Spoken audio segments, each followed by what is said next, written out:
ठीक है, GST is indirect taxes, इसके अंदर हमारे ऑलरेडी 2 चैप्टर्स खत्म हो चुके हैं। First one is introduction of the GST and second one is about leave and collection of the taxes. Introduction of the GST में हम लोगों ने क्या देखा था, जीएसटी मीन्स व्हाट, जीएसटी का बेनिफिट क्या है, जीएसटी क्यों आया, जीएसटी आने के रीजंस क्या है, फिर जीएसटी आने की वजह से क्या क्या बेनिफिट हुआ, जब जीएसटी नहीं था तब कौन कौन से डिसएडवांटेजेस थे, कौन कौन से प्रॉब्लम्स थे, ये सारा हम लोगों ने इंट्रोडक्शन चैप्टर में देखा था, राइट।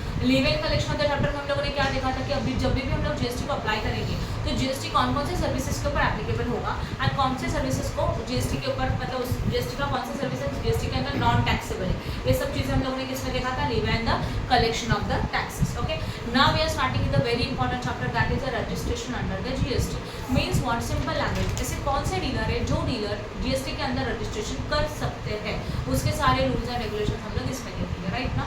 क्योंकि अगर हम लोगों को जीएसटी अप्लाई करने का, जीएसटी चार्ज करना है, तो उसके अंदर सबसे पहले रजिस्ट्रेशन होना चाहिए। जो पर्सन रजिस्टर है उसको बोलता है रजिस्टर्ड डीलर, और जो अनरजिस्टर है, मतलब जिसने रजिस्ट्रेशन नहीं किया, उसको क्या बोला जाता है, अनरजिस्टर्ड डीलर। क्लियर हो रहा है। तो जीएसटी के अंदर रजिस्ट्रेशन करने के लिए कौन कौन से रूल्स हम लोगों को फॉलो करने होंगे, ये सब हम लोग देखेंगे, ठीक है ना। अभी नेचर ऑफ रजिस्ट्रेशन, पहला वाला रजिस्ट्रेशन ऑफ द जीएसटी जो है ना, it is a PAN based and the state specific, that is a PAN no compulsory. मतलब क्या रहेगा, देखो जो भी रजिस्ट्रेशन है ना वो हम लोगों का पैन बेसिस है, हर एक स्टेट के लिए अलग अलग रजिस्ट्रेशन का जरूरत नहीं है। सिंगल पैन सिंगल रजिस्ट्रेशन आप कर सकते हैं, क्लियर हो रहा है। अदरवाइज आप सेम पैन के ऊपर सेम रजिस्ट्रेशन अलग अलग इसमें भी कर सकते हैं अगर आपको चाहिए तो, इट इज नॉट कंपल्सरी, ठीक है। तो पहला क्या होगा, जो भी हमारा पैन जीएसटी का रजिस्ट्रेशन है वो कंपल्सरी पैन बेस्ड है, ये पॉइंट समझ में आया। Then one state one registration, that is अगर आपको चाहिए तो एक स्टेट के लिए एक रजिस्ट्रेशन कर सकते हो, बट सेम पैन के अंदर, पैन नंबर तो अलग अलग नहीं हो सकता, क्लियर हो रहा है। तो सेम पैन के अंदर हम लोग एक स्टेट के लिए एक रजिस्ट्रेशन कर सकते हैं, या तो एक यूनियन टेरिटरी के लिए वन यूटी के लिए वन रजिस्ट्रेशन आप ले सकते हैं। सेकेंड पॉइंट समझ में आया। Third one is a what, optional registration. However, business entity having a place of business in the state may obtain a separate registration for each of its business place, that is a optional registration। मतलब समझ लो कि mister x ये dealer है और उसका main business समझो Maharashtra state में, और उसका एक जो ब्रांच है ना, एज्यूम कर लेते हैं गुजरात स्टेट, बराबर ना। तो एट ए टाइम उसका कितने जगह पे बिजनेस है, 2 जगह पे है, ओके। अगर उसको चाहिए तो वो अलग अलग ब्रांचेस में अलग अलग स्टेट, मतलब जो भी उसका अलग अलग बिजनेस का प्लेसेस है, अलग अलग बिजनेस के जो ब्रांचेस है वहाँ पे जाके वो रजिस्ट्रेशन कर सकता है। अदरवाइज सिंगल रजिस्ट्रेशन किया तो भी चलेगा, तो इट्स ऑप्शनल, बराबर है। तो रूल क्या कहता है कि अगर जो उसका मेन बिजनेस है वहाँ पे तो वो रजिस्ट्रेशन करेगा ही करेगा, बट अगर वो चाहता है तो उसका जहाँ पे ब्रांचेस है और बिजनेस एक्सपांड हो गया है तो वहाँ पे भी वो रजिस्ट्रेशन ले सकता है। क्लियर हो गया, रजिस्ट्रेशन का मीनिंग समझ रहे हो, ठीक है। उसके बाद इस बार GST identification number called the GSTIN, okay. देखो जब भी हम लोग रजिस्ट्रेशन करेंगे ना तो हम लोगों को ये नंबर बनेगा, that number is known as a GSTIN। GST मतलब goods and service tax identification number, this is a total 15 digit number, ये पूरा 15 डिजिट का नंबर रहेगा। And a certificate of registration incorporating that in this GSTN is made available for the equivalent on the GSTN common portal. मतलब GST को follow करने के लिए पहला स्टेप ये होता है रजिस्ट्रेशन करो। जब हम लोग जीएसटी के अंदर रजिस्ट्रेशन करेंगे तो जीएसटी का पूरा एक कॉमन एक वेबसाइट है, उसको कॉमन पोर्टल बोला जाता है, पूरा एक ऐप, जैसे हम लोग ऐप अलग अलग यूज़ करते हैं वैसे जीएसटी का एक अलग से वेबसाइट है। उसके ऊपर जैसे हम लोग एंटर करेंगे तो हम लोगों को उसी प्रोसेस से, मतलब उसी जो ऐप है, जो हमारे पास जो कॉमन पोर्टल है, उसी में हम लोग जीएसटी का रजिस्ट्रेशन कर सकते हैं। जैसे ही कोई भी डीलर जीएसटी का रजिस्ट्रेशन करेगा, in that situation that dealer receives the number, that number is known as a GSTIN। और GSTIN कितने नंबर डिजिट का होता है, 15 डिजिट का। ऑब्वियसली पैन बेस्ड होता है तो उसमें अपना पैन भी रिकॉर्डेड रहेगा, तो जो जीएसटी है उसके अंदर अपना पैन भी रिकॉर्डेड रहेगा। समझ में आया। And next one, registration under GST is not a specific, that is one single registration for all the taxes, that is the GST, SGST, CGST as well as IGST and cess। मतलब अगर समझ लो GST के अंदर registration करना है तो जितने भी अलग अलग टैक्सेस है, central goods and service tax, state goods and service tax, IGST, integrated goods and service tax, GST के अंदर जितने भी अलग अलग टैक्सेस है उन सारे टैक्सेस के लिए सिंगल रजिस्ट्रेशन चलेगा। अलग अलग टैक्सेस के लिए अलग अलग रजिस्ट्रेशन लेना जरूरी नहीं है। एक्चुअल्स में देखो जब जीएसटी नहीं था ना तो उसके पहले क्या था, एक सेल्स टैक्स था, बराबर है, जो हम लोग सेल करते हैं outside the state. Outside the state का मतलब समझ लो इस स्टेट से बाहर के स्टेट में जब सेल किया जाता है तो ऐसे सिचुएशन में हम लोगों को सेंट्रल सेल्स टैक्स चाहिए, उसका रजिस्ट्रेशन अलग था, CSTS नंबर था, बराबर ना, CST नंबर था। अगर हम लोग India Maharashtra with in the state अगर सप्लाई करते हैं तो उस टाइम पे हम लोगों को अलग नंबर था। तो जैसे टैक्सेस अलग वैसे अलग अलग रजिस्ट्रेशन था उस टाइम पे जब पुराने टैक्सेस थे, ओल्ड रेजिम था। अब जैसे जीएसटी आ गया तो according to different taxes there is no need to take a different registration, we can do only single registration for all type of taxes. समझा जो मैंने बताया वो, हम लोग हमारे सारे टैक्सेस को एक सिंगल रजिस्ट्रेशन कर सकते हैं। ये पॉइंट क्लियर है सबको? तो नेचर ऑफ जीएसटी क्या है, हम लोग अगर रिकॉल करने जाए तो we can say that GST is a what PAN. हमारा जो जीएसटी है कौन से बेसिस के ऊपर है, पैन बेसिस के ऊपर, मतलब पैन नंबर का हमारा पैन बेसिस के ऊपर हमारा रजिस्ट्रेशन होगा। Registration for the different business entity. Different business entity means हमारा अगर समझो प्लेस ऑफ बिजनेस एक पर्टिकुलर एरिया है, वो मेन एरिया है, उसी के साथ हम लोग अगर हमारा बिजनेस अलग अलग स्टेट में कर रहे हैं, अगर आपको चाहिए तो आप हर स्टेट में जाके अलग अलग रजिस्ट्रेशन कर सकते हैं। समझ में आ रहा है? क्लियर हो गया? उसी के साथ single GST registration means what, so there are so many type of taxes, CGST है, एसजीएसटी है, आईटीजीएसटी है, आईजीएसटी है, otherwise we can say that cess है। तो इन सब के लिए हम लोगों को अलग अलग रजिस्ट्रेशन करने का जरूरत नहीं है। इन सब के लिए क्या चलेगा, एक सिंगल रजिस्ट्रेशन अलाउड है। देन ये पॉइंट समझ में आया? Okay, now next one is what, person who is a liable for registration. अभी ऐसे कौन कौन से डीलर्स हैं जो रजिस्ट्रेशन करने के लिए लाइबल है? पहला वाला, those who exceeds the threshold limit. Threshold limit का मतलब होता है अपना टर्नओवर मींस अवर सेल्स, शॉर्ट में बोला जाए तो जो अगर हमारा जिस डीलर का थ्रेशोल्ड लिमिट जो है वो थ्रेशोल्ड लिमिट में क्या आता है, देखो aggregate turnover is greater than ₹20 lakh और 40 lakh and aggregate turnover is greater than 10 lakh in the case of the special category of the state. Okay, उन्होंने बोला है जिस डीलर का थ्रेशोल्ड लिमिट अगर ज़्यादा है, एक्सीड्स है, उसके अंदर पॉइंट नंबर एक क्या बोला, एग्रीगेट टर्नओवर। एग्रीगेट टर्नओवर मतलब टोटल टर्नओवर। अभी एग्रीगेट टर्नओवर में क्या क्या इंक्लूडेड है हम लोग बाद में देखेंगे, बस फिलहाल इतना समझ लो, जिस डीलर का एग्रीगेट टर्नओवर नॉर्मल स्टेट के लिए ओके 20 लाख या तो 40 लाख, दोनों में से कोई एक रूल अप्लाई होता है, कौन सा होगा डिटेल्स में देखेंगे। बस फिलहाल इतना याद रखो कि अगर किसी भी डीलर का एग्रीगेट टर्नओवर पर्टिकुलर पीरियड के लिए 20 लाख या तो 40 लाख से ज़्यादा है, तो in that situation we can say that that person is liable for registration. वो रजिस्ट्रेशन के लिए लाइबल है, मतलब वो रजिस्ट्रेशन के लिए अप्लाई कर सकता है। समझ में आया? जीएसटी के अंदर का रजिस्ट्रेशन मतलब मीनिंग क्लियर हो रहा है। रजिस्ट्रेशन करना मतलब जब हम लोग जीएसटी के अंदर रजिस्ट्रेशन करेंगे तो we are getting a some number that is a GST आया, और वो नंबर हम लोग हर टाइम पे यूज़ करेंगे टैक्सेस पेमेंट करने के लिए, रिफंड्स देने के लिए, सारे सिचुएशंस के लिए। क्लियर हो रहा है? यस और नो? ओके, तो पहला रूल क्या था, जिसका एग्रीगेट टर्नओवर 20 या तो 40 लाख से ज़्यादा है, तो in that situation that person is liable to get a registration under the GST. First rule. Okay, and whose aggregate turnover is more than 10 lakh, जिसका एग्रीगेट टर्नओवर 10 लाख से क्या है, ज़्यादा, बराबर ना? But which category of state, special category of state. अभी special category of state में कौन कौन से स्टेट आते हैं उसका लिस्ट है हमारे पास बाकी। तो स्पेशल कैटेगरी ऑफ स्टेट्स के लिए ये लिमिट 10 लाख का। अगर स्पेशल कैटेगरी ऑफ स्टेट के डीलर का जो एग्रीगेट टर्नओवर है अगर वो 10 लाख एंड उससे ज़्यादा रहेगा, तो we can say that that person is liable to get registration under the GST. Any doubt in this? दोनों ने समझे? तो पहला रूल क्या था, the person who is liable to get registered. First rule, जिनके टर्नओवर अपना जो लिमिट दिया है 20 and 40 and special category state के लिए 10 लाख, उससे अगर ज़्यादा रहेगा तो वो पर्सन जीएसटी के अंदर रजिस्ट्रेशन करने के लिए लाइबल है। First rule. Second one is one who are registered under the earlier laws, मतलब जो लोग जीएसटी आने के पहले जो लॉज थे उसके अंदर रजिस्टर्ड थे, तो उन लोगों को जीएसटी के अंदर रजिस्ट्रेशन करना ही पड़ेगा। It's a compulsory. ओके, समझो जीएसटी आने से पहले गुड्स को एक्सचेंज करने के लिए एमवैट था कि नहीं था, महाराष्ट्र वैल्यू एडेड टैक्स था। ओके, अगर कोई मिस्टर एक्स है जो डीलर है वो एमवैट के अंदर रजिस्टर्ड था, उसके पास वैट नंबर था, तो उसको बाय डिफॉल्ट जीएसटी आने के बाद उसको जीएसटी के अंदर रजिस्ट्रेशन लेना ही होगा।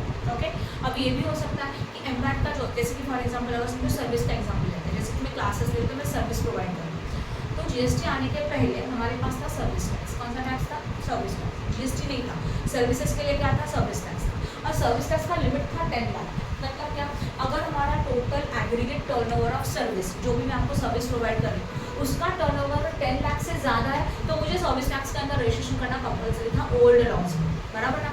Now this limit is 20 lakh. अब ये लिमिट कितने का कर दिया है? 20 लाख। समझ लो मेरा टर्नओवर था 11 लाख, मतलब मैंने सर्विस टैक्स के अंदर रजिस्ट्रेशन किया था, तो अगर मेरा रजिस्ट्रेशन सर्विस टैक्स के अंदर था, now it's compulsory to register under the GST.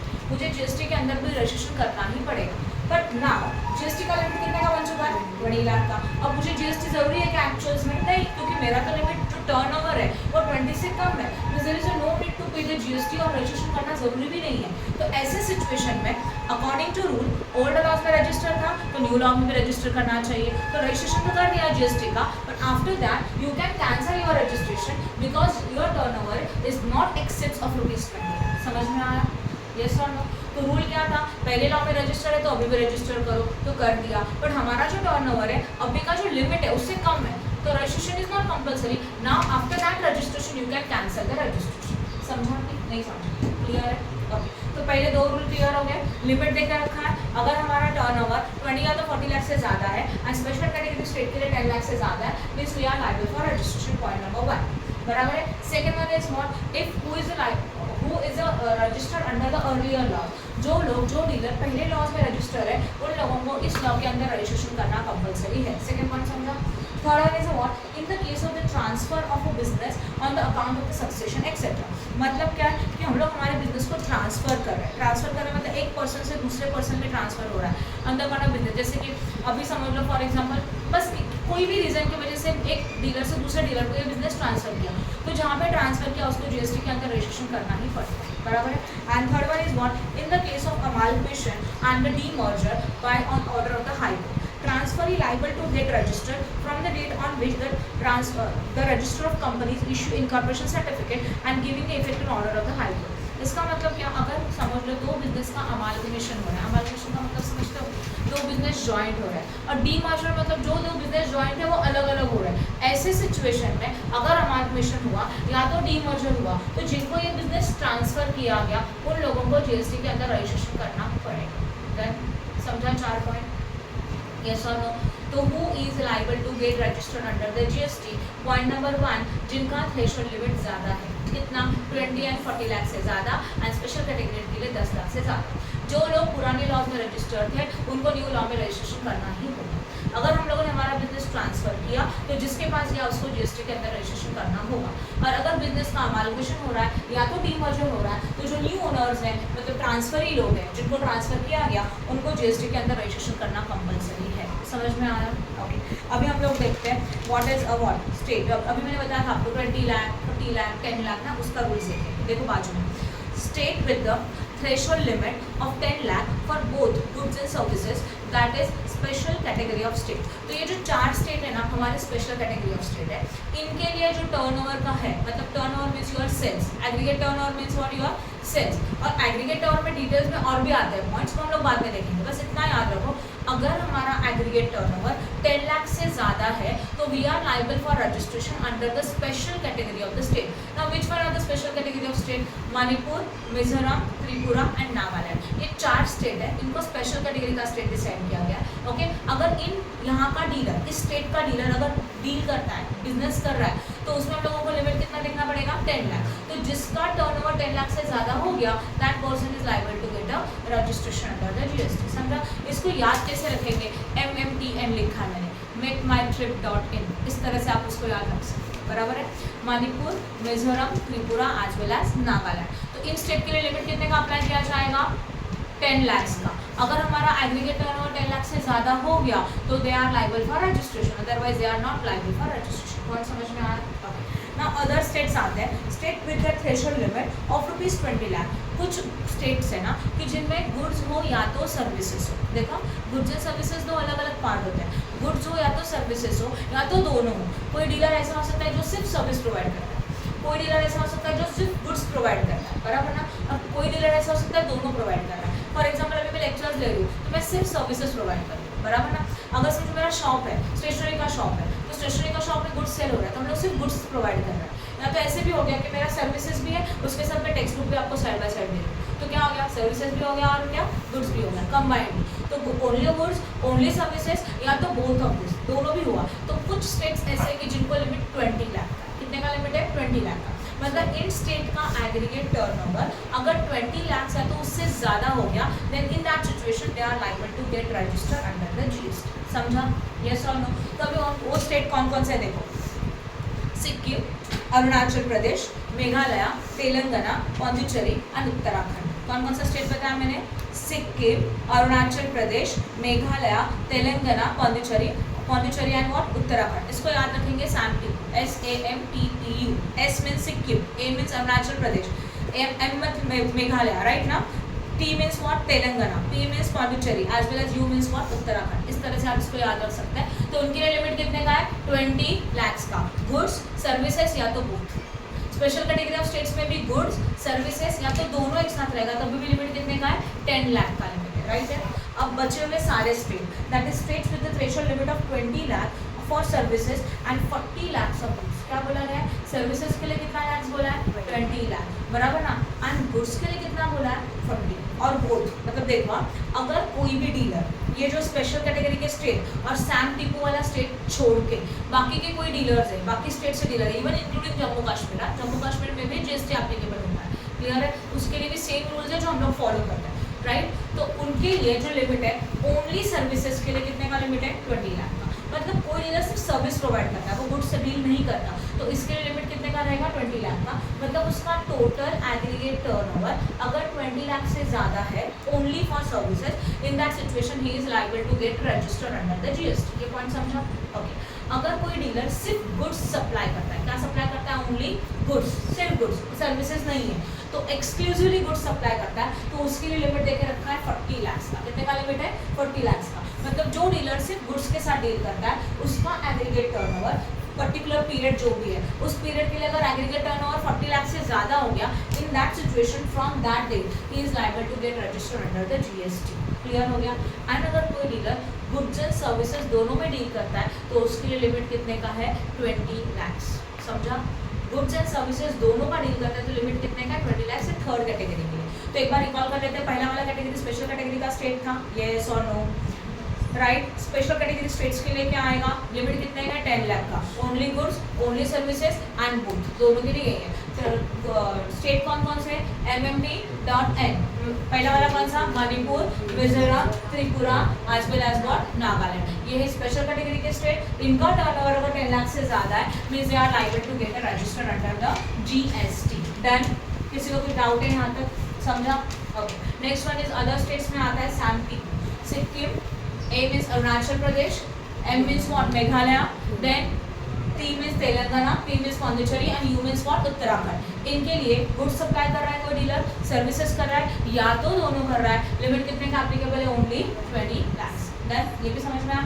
Third category क्या आता है? इन दोनों को छोड़ के जो बच्चे कुछ डीलर्स हैं उनके लिए क्या रूल्स है? देखो, इन लोगों के लिए रूल्स है ओनली फॉर सर्विसेज के लिए 20 लाख, ओनली फॉर गुड्स के लिए 40 lakh and goods and services दोनों के लिए कितना? 20 लाख। क्लियर हो रहा है? जो लोअर वाला लिमिट है समझा?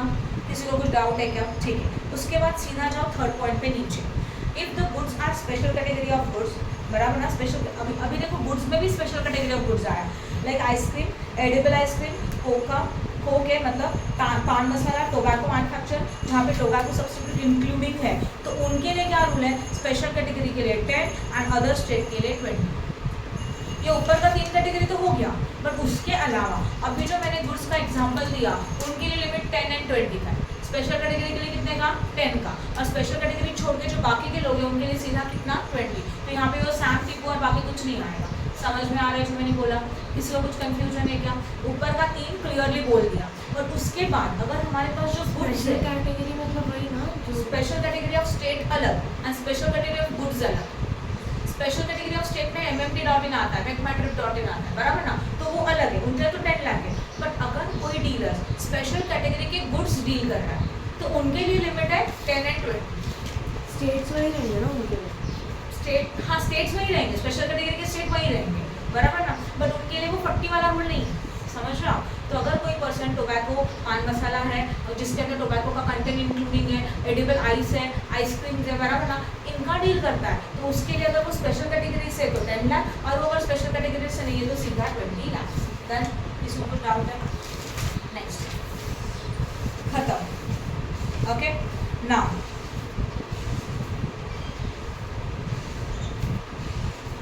अभी जो एग्रीगेट टर्नओवर आगे जाए कि रिपीट करने का जरूरत है?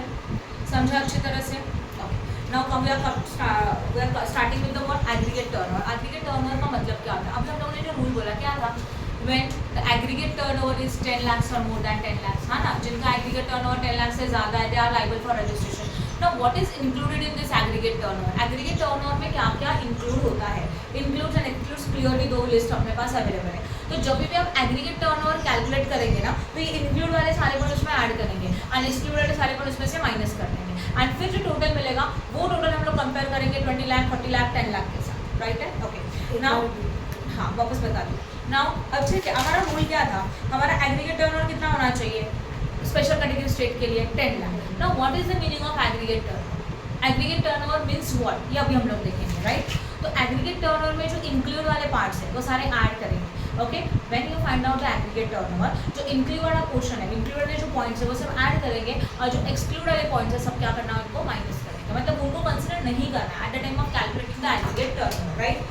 तो एग्रीगेट टर्नओवर इंक्लूड्स टैक्सेबल पर सप्लाईज, टैक्सेबल सप्लाई मतलब पता है तुम लोगों को, राइट ना, ऐसा सप्लाई कि जिनके ऊपर टैक्स लगता है, that supply is known as which supply, taxable supply, point number 1। Second one is exempted supplies. अभी एग्जेम्प्टेड सप्लाईज में क्या क्या आता है, एग्जेम्प्टेड सप्लाईज में आता है non taxable supply, nil rated supply and wholly exempted supply. क्या बताया मैंने, एग्जेम्प्टेड सप्लाईज में क्या क्या आता है, नॉन टैक्सेबल सप्लाई, जिनके ऊपर टैक्स लगता ही नहीं है, that is non taxable supply. Then दूसरा वाला उसमें आता है मैन एचपी, मैन एचपी में क्या क्या आता है, नीचे देखो, मोटर स्पिरिट के गुड्स है, मोटर स्पिरिट पता है ना, देन एविएशन टर्बाइन फ्यूल्स है, नेचुरल गैसेस है, हाई स्पीड डीजल्स है, पेट्रोलियम प्रोडक्ट है। तो ये ऐसे गुड्स है ना कि जिनको कोई जीएसटी नहीं लगता, इसके लिए इसको क्या बोला है, नॉन टैक्सेबल सप्लाई, ये पॉइंट समझा।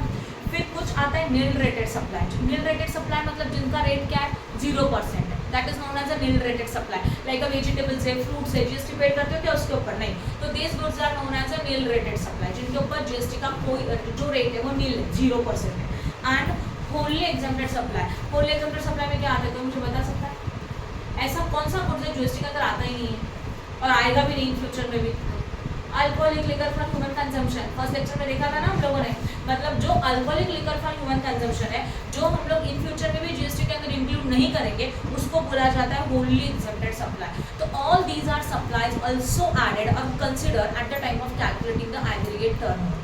समझा मैंने क्या बोला, और एक बार एक्सप्लेन कर दूँ। हम लोगों को चाहिए लिमिट, आपको पता है लिमिट का अमाउंट है 10 लाख, 20 लाख, 40 लाख एक्सेट्रा, बट ये एग्रीगेट टर्नओवर में क्या क्या इंक्लूड होगा। Point number 1, taxable supply, normal supply जिसके ऊपर आप टैक्स चार्ज करो। सप्लाईज मीन्स व्हाट, पता है ना, एक डीलर से दूसरे डीलर के पास जाता है, सेकंड डीलर से थर्ड के पास जाता है, उसको लोग सप्लाईज बोलते हैं। तो taxable supplies as well as exempted supply. Exempted supplies includes क्या क्या आता है इसमें, non taxable supply. Non taxable supply मतलब ऐसे प्रोडक्ट जो मोटर स्पिरिट है, एविएशन टर्बाइन फ्यूल है, as well as what, natural gases है, हाई स्पीड डीजल है एंड पेट्रोलियम क्रूड है। ये जो गुड्स है ना, इनके ऊपर फिलहाल जीएसटी में टैक्सेस नहीं है, बट जब चाहिए तब जीएसटी का टैक्सेस उस पर लग सकता है according to the rule, according to the amendment. मतलब अगर गवर्नमेंट को लगा इसके ऊपर टैक्सेस लगाना है तो गवर्नमेंट इसको जीएसटी के अंदर इंक्लूड कर सकती है इन फ्यूचर में जाके, बट फिलहाल इसके ऊपर ये क्या है, नॉन टैक्सेबल है।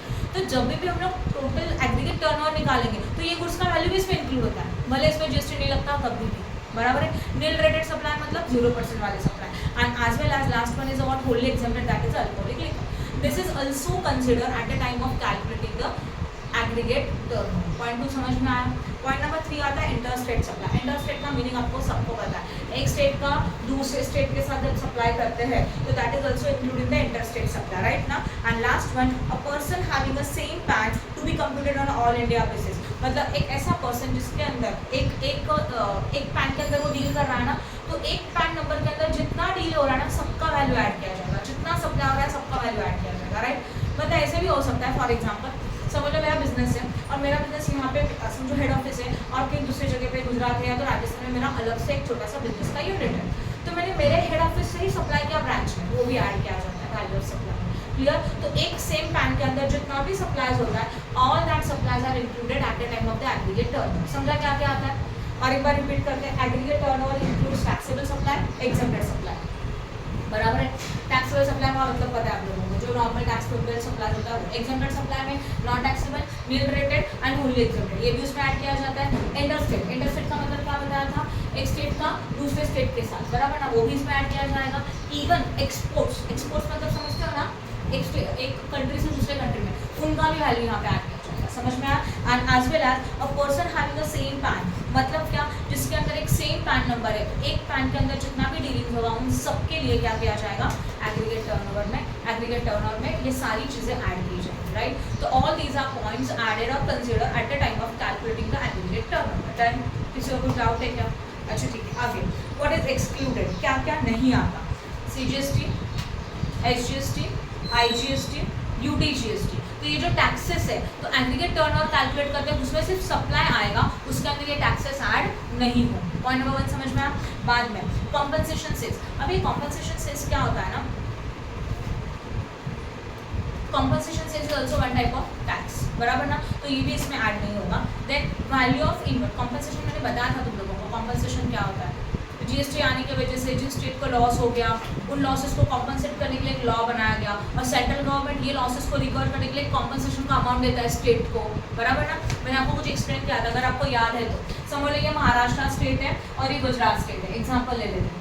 जीएसटी आने के पहले का जो लॉ था ना वो कौन सा था, सप्लाई बेस्ड लॉ था, मतलब जहाँ से सप्लाई होता है उसको वो टैक्स मिलेगा। जैसे महाराष्ट्र स्टेट से सप्लाई हो गया तो टैक्स किसको मिलता था, महाराष्ट्र स्टेट को मिलता था, राइट। बट अभी हमारा टैक्स कैसे हो गया, कंजम्पशन बेस्ड हो गया, तो जो भी टैक्स किसको मिलेगा, गुजरात को मिलेगा। समझो बहुत सारे डीलर्स है वो महाराष्ट्र से गुजरात में सप्लाई कर रहे हैं, तो टैक्स किसको मिलेगा, जीएसटी किसको मिलेगा, पूरा का पूरा इनको। तो पहले तो इनको मिलता था, जो सप्लाई करता है उसको मिलता था, अभी इसके वजह से बिकॉज ऑफ जीएसटी इन लोगों को टैक्सेस में लॉस हो गया, तो इस लॉस को सेट करने के लिए एक लॉ बनाया गया, मतलब that is a compensation act बोलते हैं उसको। तो दैट इज उसके ऊपर के जो taxes and all this things is compensation sales, clear हो रहा है। तो compensation sales is not included, CGST, IGST, SGST, UTGST is also not included, ये समझा। उसी के साथ supply on the tax which is reverse charges, normally क्या होता है ना, जो सेलर है, सप्लायर है, वो जीएसटी का टैक्स गवर्नमेंट को पेड करता है, but some time in some services purchaser जो है ना वो जीएसटी का टैक्स गवर्नमेंट को पेड करेगा, तो रिवर्स चार्जेस बोलते हैं उसको। That the reverse charges is also not applicable for the word supply, ये भी सप्लाई मतलब ये भी एग्रीगेट टर्नओवर के लिए ऐड नहीं किया जाएगा, समझा कि नहीं समझा, क्लियर है। उसके बाद नेक्स्ट वन इज वन, तो खत्म। एग्रीगेट टर्नओवर में क्या क्या आता है, क्या क्या नहीं आता, समझ में आया। Aggregate turnover all include all taxable supply, exempted supply, other state supply, और एक पैन के अंदर जितना भी सप्लाई है वो सारा का सारा यहाँ पे इंक्लूड होता है। But not included, all type of taxes is not included, as well as reverse charges वाला सप्लाई भी इसमें इंक्लूड नहीं होगा। Then any doubt in this, समझा, ओके। तो दिस इज एग्रीगेट टर्नओवर। तो हम लोगों ने अभी क्या क्या देखा, सबको क्लियर है, राइट। हम लोगों ने लिमिट्स देखे, लिमिट्स में याद है क्या क्या था, स्पेशल कैटेगरी स्टेट के लिए बोलो 10 लाख और मोर रहेगा तो लायबल फॉर रजिस्ट्रेशन। अगर सैम पीपू वाले स्टेट से तो सिक्किम, हाँ 20 lakh for goods, for services और फॉर बोथ। और अगर इनको छोड़ के अदर स्टेट्स है और ओनली सर्विसेज सप्लाई करता है तो 20 लाख, गुड्स एंड सर्विसेज दोनों सप्लाई करता है तो 20 लाख, एंड अगर ओनली गुड्स का सप्लाई है तो 40 लाख। गुड, समझ में आया ना। एग्रीगेट, अब देखो यही पॉइंट अभी जो मैं रिपीट कर रही हूँ ना वही पॉइंट आपको याद रखने हैं, क्योंकि वही सम सॉल्व करने के लिए यूज होता है, बराबर है। सेकंड हम लोगों ने देखा एग्रीगेट टर्नओवर में क्या क्या इंक्लूड होता है, all type of tough supply, taxable supply, exempted supply, right. Then inter state supply, then एक पैन के अंदर जो सप्लाई रहेगा वो सारे सप्लाई ऐड होंगे, बट एग्रीगेट टर्नओवर कैलकुलेट करते वक्त टैक्सेस ऐड नहीं होंगे। CGST, SGST, ITGST, UTGST as well as compensation sales, and जो सप्लाई हम लोग रिवर्स चार्जेस बेसिस के ऊपर कर रहे हैं वो सप्लाईज भी यहाँ पे ऐड नहीं होगा, और बोला रहेगा रिवर्स चार्जेस सप्लाई, तो वो भी एग्रीगेट टर्नओवर में ऐड नहीं करना है। देन समझा यहाँ तक, okay. Now the next point is a compulsory registration for the solvent cases. देखो अभी जो हम लोगों ने सीखा तो उसमें क्लियरली क्या बोला था हम लोगों को, एक मिनट पॉज करो। Now we are starting with the compulsory registration, मतलब क्या ना, कुछ लोग ऐसे हैं, देखो ध्यान दो जो मैं बता रही हूँ, कुछ लोग ऐसे, कुछ कैटेगरीज ऐसा है ना कि जिन लोगों को रजिस्ट्रेशन करना ही पड़ेगा, भले उनका टर्नओवर 10 लाख से कम हो, 20 लाख से कम हो, 40 लाख से कम हो, then only they are liable to get registration, and that is known as a compulsory registration. समझा कंपल्सरी रजिस्ट्रेशन का मतलब क्या। अभी जो मैंने नोट्स लिखा ना वो बहुत डिटेल्स में, मैं बस आपको हेडिंग एक्सप्लेन करूँ कि उसका मीनिंग्स क्या होता है, राइट ना। तो देखो compulsory registration in certain cases under section 24 section है जिसके अंदर कंपल्सरी रजिस्ट्रेशन की लिस्ट आपके पास अवेलेबल है। तो यहाँ पे हम लोग एग्रीगेट टर्नओवर का लिमिट कंसिडर नहीं करेंगे। एग्रीगेट टर्नओवर का लिमिट मतलब एक्सिड्स, मतलब ज़्यादा हो या ना हो, then only these categories of peoples are compulsory liable to get registration under the GST। Point समझ में आया। पहला पॉइंट आता है इंटर स्टेट टैक्सेबल सप्लाई। कौन सा सप्लाई? टैक्सेबल सप्लाई, मतलब कोई डीलर अगर एक स्टेट से दूसरे स्टेट में सप्लाई कर रहा है और वो गुड्स टैक्सेबल गुड्स है, तो ऐसे सिचुएशन में इस कैटेगरी के डीलर को रजिस्ट्रेशन करना ही पड़ेगा, भले उसका टर्नओवर 20, 10, 40 से कम है तब भी। समझ में आया। पॉइंट नंबर 1 क्या है? एंटर, वापस बता रही हूँ, एंटर स्टेट। एंटर मतलब एक स्टेट का दूसरे स्टेट के साथ, एक स्टेट का दूसरे स्टेट के साथ सप्लाई हो रहा है, and that is a taxable supply. Which supply? Taxable, मतलब कोई भी डीलर अगर टैक्सेबल गुड्स का सप्लाई कर रहा है इंटर स्टेट, एक स्टेट से दूसरे स्टेट में, तो ऐसे कैटेगरी के पर्सन को एग्रीगेट टर्नओवर का लिमिट कंसीडर करने का जरूरत नहीं है, इनका टर्नओवर कितना भी होने दो, compulsory they are liable for registration, उनको रजिस्ट्रेशन करना ही पड़ेगा जीएसटी के अंदर। पॉइंट नंबर 1 समझा? ओके, फिर जाते हैं पॉइंट नंबर 2 में, दैट इज व्हाट। अभी इसके अंदर का ये डिटेल्स मैं नहीं बता रही हूँ, आपको चाहिए तो बस थ्योरी के लिए एक बार रीड कर लो, बट कंफ्यूज मत हो, बट मैं जितना बता रही हूँ उतना इनफ है चैप्टर के लिए, ठीक है। Now next one, casual taxable person. Casual taxable person का मतलब क्या होता है, सबसे पहले ये समझो। Casual taxable person means a person who is occasionally undertake a business at a place where he was not fixed place of establishment, that means, अच्छा ठीक है, इसका मतलब क्या होता है, ये कैजुअल टैक्सेबल पर्सन ऐसे लोग हैं कि पर्टिकुलर एरिया में, पर्टिकुलर स्टेट में जाके वो टेम्पररी बिजनेस कर रहे हैं, उनका वहाँ पे कोई फिक्स एस्टैब्लिशमेंट नहीं है, उनका वहाँ पे कोई बिजनेस का सेटअप नहीं है, वो टेम्पररी पीरियड के लिए जाके वहाँ पे बिजनेस कर रहा है ना, तो that category of person is known as a casual taxable person. समझा मैंने जो बोला वो? ओके, एग्जाम्पल ले लेते हैं। फॉर एग्जाम्पल समझ लो कि हम लोग हैंडमेड गुड्स बना रहे हैं, या तो कुछ भी हमारा बिजनेस है, ठीक है, तो क्लोथ्स का बिजनेस है, हम लोग क्लोथ्स बनाते हैं जिसके ऊपर हम लोग जो क्राफ्ट क्या बोल सकते हैं उसको, जो डिजाइनिंग और ऊपर का होता है वो पूरा एम्ब्रॉयडरी जो है हम लोग हाथ से बनाते हैं, हैंड क्राफ्टेड गुड्स। क्लियर हो रहा है? समझ लो हम लोग ने सोचा कि ये गुड्स हम लोग गुजरात में जाके सेल करेंगे, या तो राजस्थान में जाके सेल करेंगे, और सिर्फ 2 मंथ्स के लिए, या तो 3 मंथ्स के लिए, या तो 1 मंथ के लिए, पर्टिकुलर पीरियड के लिए एज अ सेल लगा दिया वहाँ पे जाके। आप देखते हो ना बहुत सारे सेल्स आते हैं, मेला आता है, तो वो लोग बाहर से आते हैं, एग्जीबिशंस आते हैं, वो पर्टिकुलर पीरियड के लिए आते हैं, पूरे टाइम के लिए आते हैं क्या? नहीं, तो उनका कोई फिक्स बिजनेस है यहाँ पे सेटअप नहीं है। तो अगर आप ऐसा बिजनेस करना चाहते हो तो इन लोगों को टर्नओवर नहीं देखा जाता, इनको कंपल्सरी रजिस्ट्रेशन करना ही पड़ेगा। क्लियर हो रहा है जो मैंने बताया वो? यस और नो? तो इन लोगों को क्या हुआ? हाँ सही, फायर क्रैकर्स वाले भी, उनको भी रजिस्ट्रेशन करना पड़ेगा एंड कंपल्सरी उसके ऊपर even they have to pay the advance taxes also, उनको तो एडवांस टैक्सेस भी भरना पड़ता है। बिजनेस कितना बाद में देखेंगे, एस्टिमेट्स बिजनेस बताओ और पहले टैक्स भरो। क्लियर हो रहा है? तो समझो मैं हूँ, मैं यहाँ पे लेक्चर दे रही हूँ, को वो लिमिट वाला टैक्स नहीं लगेगा। उनको लिमिट देखने का ही नहीं, उनका लिमिट भले नहीं हो। एक एग्जांपल बताती हूँ, चलो फॉर एग्जांपल मैं सर्विस प्रोवाइड कर रही हूँ, मेरा फिक्स एस्टैब्लिशमेंट यहाँ पे है मुंबई में, ये सो मेरा सेटअप है, मेरे क्लासेस। अब मैंने सोचा जीएसटी के 2-4 लेक्चर में कहीं बाहर जाके लेक्चर देने के लिए जाऊँ, समझो मैं गई गुजरात और मैंने 1 वीक के लिए वहाँ पे लेक्चर्स ऑर्गेनाइज कर, वहाँ पे 1 वीक के लिए लेक्चर्स दिए। अभी 1 वीक के लिए लेक्चर है तो मेरा टर्नओवर देखा जाएगा क्या? नो, मेरा सेल्स नहीं देखना है, कुछ नहीं देखना है, बस मैंने जो बिजनेस किया वो हम लोग कौन सी कैटेगरी में आते हैं? फिर कैजुअल टैक्सेबल पर्सन कैटेगरी में आते हैं, बराबर ना? तो अगर हम लोग कैजुअल टैक्सेबल पर्सन है, जितने पीरियड के लिए वो था तो उतने पीरियड के लिए वो टैक्स हाँ, जितना अभी पीरियड इंपॉर्टेंट मैटर नहीं करता, मैटर करता है बिजनेस कितना है, क्योंकि टैक्स किसके ऊपर जाता है? टैक्स किसके ऊपर? अमाउंट के ऊपर जाता है, सेल्स के ऊपर जाता है।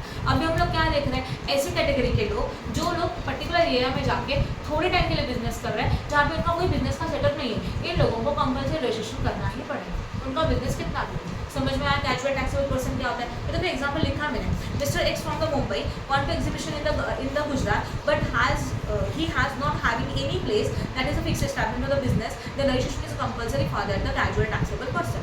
इन लोगों को रजिस्ट्रेशन कंपल्सरी है, right Vighnesh? Then temporary registration for the 90 days and this is before exhibition of the business. देखो इन लोगों को टेम्पररी रजिस्ट्रेशन लेना पड़ता है 90 days के लिए, और ये एग्जीबिशन के पहले लेना पड़ेगा। ऐसे नहीं कि तुम लोग जाओ सेटअप करो, जाके फिर रजिस्ट्रेशन का परमिशन ले लो, नहीं। अगर हम लोग चाहते हैं कि किसी और एरिया में जाकर बिजनेस करें जहाँ पे मेरा कोई फिक्स एस्टैब्लिशमेंट का सेटअप नहीं था, ऐसे जगह पे जाकर बिजनेस करो तो आपको बिफोर 90 days के लिए टेम्पररी रजिस्ट्रेशन लेना पड़ेगा before that exhibition and before that business. समझा? यहाँ तक क्लियर हो गया? तो कैजुअल टैक्सेबल पर्सन कैटेगरी के लोगों को रजिस्ट्रेशन कंपल्सरी है without considering the aggregate turn. समझा? दो सेंटेंस क्लियर हो गया। Third one is a what? Person receiving a supplies on which tax is payable by the recipient on the reverse charges basis। मतलब जो लोग reverse charges basis के लोग हैं, नॉर्मली ध्यान दो यहाँ पे, नॉर्मली जीएसटी पेड करने वाला पर्सन सप्लायर होता है। कौन होता है? Supplier. Supplier means the person who supplies the goods, that person is known as a what? Supplier. तो वो लोग क्या करते हैं, अपना बिजनेस में सप्लाई हो रहा है तो उसके ऊपर उस गुड्स के ऊपर टैक्स पेड करेंगे। But in a some situation recipient मतलब जो परचेसर है ना, कुछ सर्विसेज के ऊपर या तो कुछ गुड्स के ऊपर जो परचेसर है वही टैक्स पेड करेगा, उसको बोलते हैं रिवर्स चार्जेस बेसिस। तो उन लोगों को भी टर्नओवर देखने का जरूरत नहीं है, बराबर है? उन लोगों को रजिस्ट्रेशन कंपल्सरी है। Once again I am repeating, reverse charges basis होता है। समझो मैं डीलर हूँ, ओके, मैंने गुड्स को सेल किया और सेल करने के बाद जब सेल किया तो उसको मैं कस्टमर को सेल किया, और कस्टमर को सेल करने के बाद उसके ऊपर 50,000 का समझो मैंने जीएसटी कलेक्ट किया। Now this GST I have to pay to the government. मैं अपने पास रख सकती हूँ क्या? नहीं। तो नॉर्मली जो पर्सन सप्लाई करता है वो टैक्सेस पेड करता है government, but in a some situation जो परचेसर है ना वही टैक्स पेड कर रहा है गवर्नमेंट। क्लियर। तो उसको बोलते हैं रिवर्स चार्जेस। तो इन कैटेगरी के लोगों को रजिस्ट्रेशन कंपलसरी है, उसमें टर्नओवर देखने का जरूरत नहीं है। टर्नओवर ज़्यादा हो नहीं हो, ये लोगों को कंपलसरी रजिस्ट्रेशन करना ही पड़ेगा। समझा अच्छी तरह से?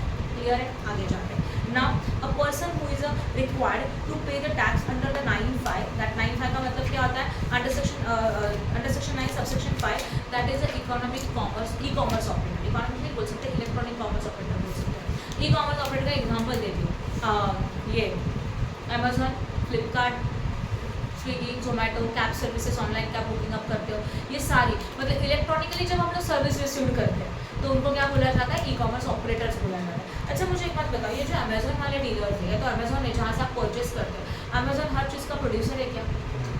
अमेजोन क्या करता है? कोई और सप्लायर है, बराबर। जैसे कि मैंने टाइटन का वॉच परचेस करने का है तो मैं सर्च करूँगी तो अमेजोन मुझे टाइटन का वॉच बना के दे रहा है क्या? नहीं, Amazon is just app, this is just providing a services to us. हम लोगों को सप्लाई कर रहा है वो, बट एक्चुअली प्रोड्यूसर और सप्लायर कौन है? वो अलग है। हम लोग कस्टमर है और ये मिडल वाला है, ई कॉमर्स ऑपरेटर, ऑनलाइन सर्विसेज वाला। क्लियर हो रहा है? तो ई कॉमर्स ऑपरेटर की सारी सर्विसेज सेक्शन 9(5) के अंदर आती है। पहला रूल ये याद है। अभी इन लोगों का एग्रीगेट टर्नओवर काउंट करने का जरूरत नहीं है, काउंट करेंगे टैक्सेस के लिए बाद में, बट इन लोगों को रजिस्ट्रेशन करना ही पड़ेगा, भले इनका एग्रीगेट टर्नओवर 10 लाख, 20 लाख, 40 लाख से कम हो तब भी। समझा? तो these are the person who have to make a compulsory registration under the GST. समझा? ओके, उसमें क्या क्या है देखो, बुकिंग ऑफ द कैब है, कैब सर्विसेज है, हाउस कीपिंग है, ऑनलाइन हाउस कीपिंग पता है ना, ऑनलाइन पे हाउस कीपिंग सर्विसेज मिलती है हम लोगों को, नो ब्रोकर पे जाओगे तो सारी सर्विसेज मिलती है, राइट। देन बहुत सारे ऐप्स है और देन अकोमोडेशन होटल है, देन इनको रजिस्ट्रेशन कंपलसरी है। समझा ये वाला पॉइंट? ई कॉमर्स ऑपरेटर को रजिस्ट्रेशन करना ही पड़ेगा। Now person who is required to deduct the taxes under section 51, ऐसा पर्सन जो 51 के अंदर टैक्स डिडक्ट करता है, इसको टैक्स डिडक्टर पर्सन बोलते हैं। अभी tax deductor is a what? TDS में लोगों ने सुना है, टैक्स डिडक्टर एट सोर्स। इसका मतलब क्या होता है कि अगर कुछ इनकम मुझे मिल रहा है, बराबर ना, एक एग्जांपल ले लेते हैं। समझ लो मैं किसी कॉलेज में काम कर रही हूँ, जॉब नहीं बोला मैं किसी कॉलेज में लेक्चर्स दे रही हूँ और मेरा विजिटिंग लेक्चर्स है। कौन सा लेक्चर्स है? विजिटिंग। मैं बस जाती हूँ, लेक्चर देती हूँ और वो खत्म, और उसका मुझे पैसा मिलता है, बराबर ना। Now I am not a regular employ of that college, मैं उस कॉलेज के रेगुलर एम्प्लॉय नहीं हूँ। तो अगर मुझे अमाउंट मिला तो उसको तो सैलरी कंसिडर नहीं करेंगे। सैलरी कंसिडर करेंगे क्या? No, this is my income from other source. अगर हम लोग इनकम टैक्स सोचते तो समझ लो मुझे एक अमाउंट मिलने वाला है, तो कॉलेज क्या करेगा? जो भी अमाउंट मुझे कैलकुलेट करके देगा ना, तो उसमें से ना टैक्स पहले डिडक्ट करके देगा एंड फिर रिमेनिंग पैसा मुझे देगा। ओके, तो ये क्यों होता है? ये किसके लिए? टैक्स टीडीएस क्यों है? अगर समझो मुझे सच में 20,000 का अमाउंट मिला कॉलेज के लेक्चर से, तो आपको गवर्नमेंट को श्योरिटी है क्या कि इस 20,000 के ऊपर मैं कैलकुलेशन करके टैक्स पे करूँ? 20,000 महीने का बोला, पूरे साल का कुछ और हो सकता है। समझो मुझे 30 मिला, पूरे साल का कुछ और हो सकता है। पर मंथ मुझे 30 मिल रहा है, तो पूरे साल का 3,60,000 हो गया, तो मैं अमाउंट इज एक्यूमुलेटेड 3,60,000 हो रहा है, तो आई have to pay the taxes. But कोई श्योरिटी है गवर्नमेंट को कि मैं पूरा प्रॉपर कैलकुलेशन करके ऑनेस्टली टैक्स भरूंगी? नहीं है। तो गवर्नमेंट ने क्या किया, जो पर्सन मुझे इनकम प्रोवाइड करने वाला है, मतलब कॉलेज है, राइट ना, उसको बोलते हैं पेयर, उनको इंस्ट्रक्शंस दे के रखा। अगर आप सामने वाले को इनकम दे रहे हो तो उसको इनकम देने से पहले उसमें से टैक्स डिडक्ट करके हम लोगों को पे देना। तो मुझे जब अमाउंट मिलेगा तो टैक्स डिडक्ट करके ही मिलेगा। क्लियर हो रहा है? That is known as a TDS, tax deducted at source. ये इसका एक ही पर्पज है कि गवर्नमेंट चाहता है कि टैक्सेस कलेक्ट, बराबर है। अब ये भी हो सकता है कि मेरा अमाउंट सिर्फ 20,000 पर मंथ है, टोटल पूरे साल का हो गया 2,40,000, समझ लो। अभी अकॉर्डिंग टू माई रूल पूरे ईयर में अगर मेरा इनकम 2,50,000 तक है तो नो टैक्सेस, हाँ या ना। और फिर भी मेरा कॉलेज में अमाउंट डिडक्ट करके ले लिया टैक्सेस के लिए, तो क्या? तो ऐसे सिचुएशन में हम लोग एक आईटी रिटर्न फाइल कर सकते हैं और आईटी रिटर्न के थ्रू हम लोगों को टैक्स रिफंड मिल सकता है विद इंटरेस्ट। समझ में आ रहा है? तो ये सारी चीज़ें होती है टीडीएस। तो अभी जो मैंने एग्जांपल दिया ये बस टीडीएस का मीनिंग समझा है। यहाँ पे क्या बोला है? Person who is required to deduct the TDS under section 51। Under section 51 के अंदर जो लोग टीडीएस को डिडक्ट करते हैं, बराबर ना, उन लोगों को रजिस्ट्रेशन करना पड़ेगा, राइट है ना। अभी यहाँ पे मैंने बता रही थी इसमें कौन कौन आता है, पता है? गवर्नमेंट अथॉरिटीज आता है, लोकल अथॉरिटीज आता है एंड गवर्नमेंट एस्टैब्लिशमेंट आता है। ये लोग हैं, उनको रजिस्ट्रेशन कंपलसरी करना पड़ेगा जो लोग टीडीएस डिडक्ट करके लिए। समझा जो मैंने बताया वो? यस और नो? टीडीएस ऐसा कोई भी डिडक्ट नहीं कर सकता। टीडीएस डिडक्ट करने के लिए भी कुछ कंडीशंस है, फुलफिल करनी पड़ती है, तब जाके वो पर्सन टीडीएस डिडक्ट कर सकता है अपने इनकम में से। समझा कि नहीं समझा? क्लियर हो रहा है? तो टीडीएस डिडक्टर लोगों को, मतलब जो पर्सन टीडीएस डिडक्टर लोग हैं उन लोगों को कंपलसरी रजिस्ट्रेशन करना पड़ेगा without there turn. Done. Next one, person who supply the goods and services. अच्छा ठीक है, 6th वाला point, non resident taxable person. Non resident means NRI लोग हैं, इंडिया के बिजनेस कर रहे हैं, उन लोगों को कंपल्सरी रजिस्ट्रेशन करना पड़ेगा, भले उनका टर्नओवर 10, 40, 20 के साथ कम हो तब भी। तो एनआरआईज के लिए कंपल्सरी रजिस्ट्रेशन है, बराबर ना। जिनका इंडिया में कोई फिक्स एस्टैब्लिशमेंट नहीं है, बस वो पर्टिकुलर पीरियड के लिए आ रहे हैं, बिजनेस कर रहे हैं, they are compulsory to make a registration under the GST. तो अभी हम लोग जो पॉइंट देख रहे हैं, ऐसे पॉइंट है ना वहाँ पे टर्नओवर इंपॉर्टेंट नहीं, वहाँ पे इंपॉर्टेंट है इन लोगों को रजिस्टर करना पड़ेगा, टर्नओवर फुलफिल हो या तो नहीं। देन आगे का point, person who supplies the goods and services और both other than the supplies specified under section 995, बराबर ना। मतलब 95 के अंदर जो लोग हैं वो छोड़ के जो बाकी के लोग हैं, मतलब ई कॉमर्स ऑपरेटर है, वो is required to tax collect at a sources of 52। मतलब देखो 95 के अंदर जो नहीं आते बट सेक्शन 52 के अंदर जो आता है ना, उन लोगों को रजिस्ट्रेशन करना पड़ेगा, राइट। उसमें क्या क्या आता है देखो, such ECO who is required to collect the taxes, ये टैक्स कलेक्टर है, ये कौन है, टैक्स कलेक्टर, बराबर ना। तो जो लोग टैक्स कलेक्ट करते हैं, सेम पर्पस दोनों का, tax deductor tax collector same है, तो उन लोगों को भी जीएसटी के अंदर रजिस्ट्रेशन करना पड़ेगा। आप लोगों को ऐसे दिया नहीं रहेगा, आपको डायरेक्टली बोला रहेगा किसी का टैक्स कलेक्टर, टैक्स डिडक्टर, तो वो वर्डिंग आएगा तो समझ आएगा इसको कंपल्सरी रजिस्ट्रेशन करना ही। देन समझा यहाँ आता। नाउ नेक्स्ट वन, तो उसमें उनका लिमिट देखने का जरूरत नहीं है, इन लोगों को रजिस्ट्रेशन कंपल्सरी है। Now every ECO is required to collect the TCS tax collector at source under section 52। मतलब वही आ गया वापस से, जो इलेक्ट्रॉनिक कॉमर्स ऑपरेटर है उसको टैक्स कलेक्ट करना ही पड़ता है, वो टैक्स कलेक्टर होता है, तो वो अगर क्या टैक्स कलेक्टर है तो उसको रजिस्ट्रेशन क्या है, कंपल्सरी है, समझा। तो ई कॉमर्स ऑपरेटर को रजिस्ट्रेशन कंपल्सरी है, TCS कलेक्टर को रजिस्ट्रेशन कंपल्सरी है, TDS डिडक्टर को रजिस्ट्रेशन कंपल्सरी है, NRI लोगों को रजिस्ट्रेशन कंपल्सरी है, casual taxable person as well as inter state taxable supply. ये हेडिंग्स दिमाग में फिट करके समझा, ये दूंगी वापस एक बार रजिस्ट्रेशन। आगे और क्या क्या है, supply of the OIDAR services. पहले तो OIDAR सर्विस होता क्या है वो देखते हैं। Online information database access and retrieval services needs a compulsory registration. इन लोगों को मतलब जैसे ही आएगा OIDAR, इनको रजिस्ट्रेशन क्या है, कंपल्सरी। अभी OIDAR होता क्या है, OIDAR is a category of the services providing through the internet, मतलब medium of the internet and service received by the recipient online without having any physical interference. मतलब यहाँ पे कोई फिजिकल इंटरफेरेंस नहीं है, आपको सर्विसेज ऑनलाइन मिल रही है, बराबर ना। तो ये ऑनलाइन सर्विसेज जब आपको मिलती है, आप देखो ना, आप यूट्यूब पे जाते हो, कुछ भी सर्च करते हो, सीधा डेटा मिल जाता है, मिल जाए कि नहीं। तो दिस टाइम अगर मैं चाहती हूँ कि मैं बुक रीड करूँ तो मैं ई बुक सर्विस अप्लाई कर सकती हूँ, तो मुझे ई बुक फैसिलिटी मिलता है इंटरनेट के थ्रू, बराबर है। तो किसी का भी विदाउट फिजिकल इंटरफेरेंस से मुझे जो ऑनलाइन सर्विसेज प्रोवाइड हो रही है ना, that is OIDAR services, and OIDAR लोगों को रजिस्ट्रेशन कंपल्सरी है। समझा कि नहीं समझा, ठीक है। उसके बाद अभी देखो उसमें कौन कौन आता है, advertisement on internet, provision of the e book, movies, music, software, other telecommunication services, online gamings है, online supply of the digital content है, मूवीज़ है, टेलीविजन शोज है, म्यूजिक है, एक्सेट्रा। ये सारे लोग OIDAR के अंदर आते हैं और इन लोगों को रजिस्ट्रेशन करना पड़ेगा without considering the limit of the aggregate turnover. That उसके बाद अ पर्सन, अभी समझ में आएगा ना, OIDAR बोलेगा तो online information provider in short में, ठीक है ना, जो ऑनलाइन आपको डेटा अवेलेबल करके देते हैं। Next one, a person who supplies on behalf of the some other taxable person that is agent required to compulsory. Agent is पता है आपको, जो पर्सन किसी और के बिहाफ से मार्केट में सप्लाई कर रहा है, उन लोगों को कंपल्सरी रजिस्ट्रेशन करना ही पड़ेगा, मतलब एजेंट्स को कंपल्सरी रजिस्ट्रेशन करना होगा विदाउट देयर लिमिट, राइट है। देन पर्सन, देखो एक बार स्टार्टिंग से देखते हैं, क्या क्या देखा था पहला वाला, इंटरस्टेट टैक्सेबल सप्लाई। रिपीट ले रही हो क्योंकि आपको इसे याद होना चाहिए। इंटरस्टेट टैक्सेबल सप्लाई, एक स्टेट का दूसरे स्टेट के साथ टैक्सेबल सप्लाई, पहला। सेकेंड वाला था casual taxable person, right. Third one था person having a what, reverse charges mechanism वाला, इनको रजिस्ट्रेशन करना पड़ेगा, राइट है। देन नेक्स्ट वन था ई कॉमर्स ऑपरेटर, जो 95 के अंदर सर्विसेज आती है, बराबर ना, उनको रजिस्ट्रेशन करना पड़ेगा, कैब सर्विसेज है, हाउसिंग है, एक्सेट्रा। देन नेक्स्ट वन है tax deductor, tax collector, NRIs, बराबर है। ई कॉमर्स ऑपरेटर जो अमेजन फ्लिपकार्ट आता है, वो लोग कंपल्सरी क्या करेंगे, सर्विस इसके अंदर रजिस्ट्रेशन करेंगे GST के अंदर। उसके बाद next one is one OIDAR service जो प्रोवाइड करता है उसको रजिस्ट्रेशन कंपल्सरी है, बराबर ना, एंड एजेंट्स को रजिस्ट्रेशन कंपल्सरी है। देन आगे का आता है, सेंट्रल गवर्नमेंट ने स्टेट गवर्नमेंट ने अगर डिसाइड करके दिया कि इन लोगों को रजिस्ट्रेशन कंपल्सरी है तो उनको भी रजिस्ट्रेशन कंपल्सरी करना पड़ेगा, बराबर है, यस और नो। एंड लास्ट वाला पॉइंट रहा है हम लोगों का ISD। ISD का मतलब होता है इनपुट सर्विस डिस्ट्रीब्यूटर। अभी इनपुट सर्विस डिस्ट्रीब्यूटर क्या होता है, देखो, input service distributor is a business which receives the invoice for the services used by it's branches. मतलब समझो मेरा एक हेड ऑफिस है और हेड ऑफिस के अलग अलग ब्रांचेस है, मेन सर्विस हेड ऑफिस में, और हेड ऑफिस से सर्विस अपने अपने ब्रांचेस को दिया जा रहा है, और बिल किसको आ रहा है, इनवॉइस किसको आ रहा है, हेड ऑफिस को आ रहा है, क्लियर हो रहा है। तो एक मेन एरिया है जहाँ से वो सर्विस अपने अपने ब्रांचेस को दिया जा रहा है, तो that provider is known as a input service distributor. Clear हो गया? और इनपुट सर्विस डिस्ट्रीब्यूटर्स को रजिस्ट्रेशन करना ही पड़ेगा, कंपल्सरी रजिस्ट्रेशन करना पड़ेगा without their turnover of the limit. समझ में आया इनपुट सर्विस डिस्ट्रीब्यूटर क्या होता है वो तब? ठीक है, अभी देखो यहाँ पे आगे बहुत बड़ा एग्जांपल मैंने देके रखा है। कोई सॉफ्टवेयर सर्विस प्रोवाइड कर रहा है, वो इनपुट सर्विस डिस्ट्रीब्यूटर उसका मेन ऑफिस है और उसने अपने अपने ब्रांचेस को सर्विस प्रोवाइड किया, तो अकॉर्डिंग टू दैट उनके पास बिलिंग आएगा, बराबर ना? तो वो सब क्या हो जाएगा, उनके लिए रजिस्ट्रेशन कंपलसरी है। Done? Any doubt in this? तो these are the points. Total कितने पॉइंट्स है देखो, 12 पॉइंट्स है। 12 पॉइंट्स है, इनको रजिस्ट्रेशन कंपलसरी है। Interstate supply, casual taxable person है, उसके बाद आएगा रिवर्स चार्जेस मैकेनिज्म, बाद में TCS collector, TDS collector, then एक बीच में था हाँ ई कॉमर्स ऑपरेटर वाले लोग हैं, राइट ना, जिनको सर्विस कंपलसरी है। फिर then we can say that NRI लोग हैं जिनको कंपलसरी करना होगा।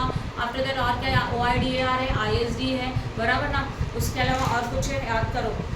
एनआरआई बता दिया मैंने, यस एजेंट, खत्म। समझा कि नहीं समझा? तो these are the person they are having a compulsory registration under the GST without the limit. Limit देखने का जरूरत नहीं है। पॉज करो। Okay, now persons is not liable for registration under section 23। ऐसे कौन कौन से पर्सन्स हैं जो रजिस्ट्रेशन के लिए लाइबल नहीं है, बराबर? उन्होंने रजिस्ट्रेशन नहीं किया तो भी चलेगा। अभी तक क्या था, कंपलसरी किसको है? अभी हम लोग क्या देख रहे हैं, the person who is not liable to get a registration, और उनका सेक्शन लेके रखा है section 23। Now person exclusively engage in supplying the goods and services. ऐसे पर्सन जो एक्सक्लूसिवली एंगेज है, एक्सक्लूसिवली मतलब क्या, पूरी तरीके से एंगेज है supplying the goods and services और both not liable to tax, मतलब ऐसे गुड्स ना कि जो जिसके ऊपर टैक्स लगेगा ही नहीं, जैसे कि motor spirit, aviation turbine fuel, natural gases, high speed diesel, yes और no, and petroleum crude oil. Clear? ये इन गुड्स के ऊपर टैक्स लगता है क्या? नहीं। अब कोई डीलर अगर सिर्फ इसका सप्लाई कर रहा है तो अगर इसके ऊपर जीएसटी लगता ही नहीं है तो इसको जीएसटी का रजिस्ट्रेशन कंपलसरी है क्या? नहीं है। तो जो डीलर्स सिर्फ नॉन टैक्सेबल गुड्स में सप्लाई कर रहे हैं, या तो अल्कोहलिक लिकर वाला पर्सन जीएसटी का रजिस्ट्रेशन करना कंपलसरी है क्या उसको? नहीं। They are not liable to get a registration under the GST. समझ में आ रहा है? Then second one, a person exclusively engaged in the supplying the goods and services or both wholly exempted from tax। वही alcoholic liquor, अभी तो मैं example बताया, जो wholly exempted goods है वो अल्कोहलिक लिकर है। अगर कोई डीलर सिर्फ इसका सप्लाई करता है तो उसको जीएसटी के अंदर रजिस्ट्रेशन करना जरूरी नहीं है, means they are not liable to get a register under the GST. Then agriculturalist, मतलब क्या, ऐसा सप्लाई कि जो सिर्फ कल्टिवेशन वाले गुड्स प्रोड्यूस करता है और सप्लाई करता है, मतलब जो खेती करने वाले लोग हैं, बराबर ना? उन लोगों को किसान, उनको रजिस्ट्रेशन जरूरी है क्या? नहीं, क्योंकि उसके ऊपर जीएसटी लगता ही नहीं है। तो ऐसे गुड्स के ऊपर जीएसटी है नहीं है तो उन लोगों को रजिस्ट्रेशन करना जरूरी नहीं है। समझा कि नहीं समझा?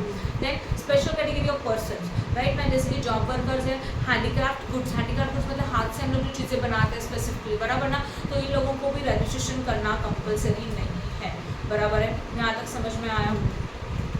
ओके, अब देखते हैं where and by when to apply for registration. हम लोग अभी इसके आगे जो सिखा रही हो ना, ये प्योरली थ्योरेटिकल पार्ट है। एग्जाम में भी ऑब्जेक्टिव के लिए आएगा, थ्योरी के लिए आएगा। इसके अभी तक जो सिखाना है वो प्रैक्टिकल से रिलेटेड है, जिसके ऊपर आपको सम करना है, पर अभी जो एक्सप्लेन कर रही हूँ वो बस थ्योरी कंसेप्ट, ठीक है ना? Where and by when to apply for registration. हम लोग रजिस्ट्रेशन को कब अप्लाई कर सकते हैं? पहला, person who is liable to get registered under section 22 और 24, बराबर है? कब करेंगे? इन एवरी सच स्टेट और यूटी मतलब union territories in which he is so liable within 30 days from the date on which become liable for registration. मतलब क्या, जब वो लायबल हुआ वहाँ से लेके 30 दिन के अंदर उसको रजिस्ट्रेशन के लिए अप्लाई करना पड़ेगा। मतलब समझो मिस्टर ए है, वो डीलर है, वो है स्पेशल कैटेगरी से, तो उसके लिए लिमिट कितने का? 10 लाख का, है ना? अगर उसका 10 लाख का लिमिट कंप्लीट हो गया 20 जान को पूरा हो गया, मतलब उसका जो टोटल टर्नओवर है वो 10 लाख तक आ गया, तो 10 लाख से ज़्यादा हो गया 20 जान को, तो 20 जान से लेके 30 दिन के अंदर उसको रजिस्ट्रेशन के लिए अप्लाई करना पड़ेगा कि जीएसटी का रजिस्ट्रेशन का फॉर्म फिलअप करना होगा। समझा जो मैंने बताया वो? तो कभी लायबल होगा? जब भी हम लोग लायबल हो जाते हैं, या तो हम लोग कंपल्सरी लायबल है, इंटरेस्टेड टैक्सेबल सप्लाई किया, तो जिस दिन मैंने इंटरेस्टेड टैक्सेबल सप्लाई किया that date I am liable for registration, yes और नो? तो ऐसे सिचुएशन में जिस दिन हम लोग लायबल हो जाते हैं उस दिन से लेकर 30 दिन के अंदर हम लोगों को एप्लीकेशन फॉर्म भरना पड़ेगा रजिस्ट्रेशन के लिए जीएसटी के। समझा पहला वाला पॉइंट? यस और नो? तो उसके बाद यस, और कैजुअल टैक्सेबल पर्सन और नॉन टैक्सेबल पर्सन। देखो, casual taxable person and NRI के लिए क्या रूल है? इन every such state and UT is a win which is so liable. Obviously कहाँ पे रजिस्ट्रेशन करेगा? जहाँ पे जिस स्टेट में जिस यूटी में वो लायबल है वहाँ पे वो रजिस्ट्रेशन करेगा। पड़ेगा, वेयर मतलब उस स्टेट में, and at least 5 days prior to the commencement of the business. जो लोग कैजुअल टैक्सेबल पर्सन है और जो लोग NRI लोग हैं, इनका कोई फिक्स्ड एस्टैब्लिशमेंट नहीं होता। फिक्स्ड एस्टैब्लिशमेंट का मतलब फिक्स्ड बिजनेस का सेटअप नहीं होता, वो लोग टेम्प्रेरी जाके बिजनेस करते हैं। तो ऐसे सिचुएशन में बिजनेस को स्टार्ट करने से पहले एटलीस्ट 5 days पहले, प्रायर 5 days आपका रजिस्ट्रेशन होना चाहिए। समझा कि नहीं समझा? Okay, and temporary registration is how for how many days? 90 days। हम लोग रजिस्ट्रेशन कितने दिन के लिए करेंगे? 90 के लिए। और अगर आपको लगता है कि आपका बिजनेस एक्सटेंड होने वाला है तो हम लोगों को ये जो लिमिट है हम लोग एक्सटेंड करके ले सकते हैं।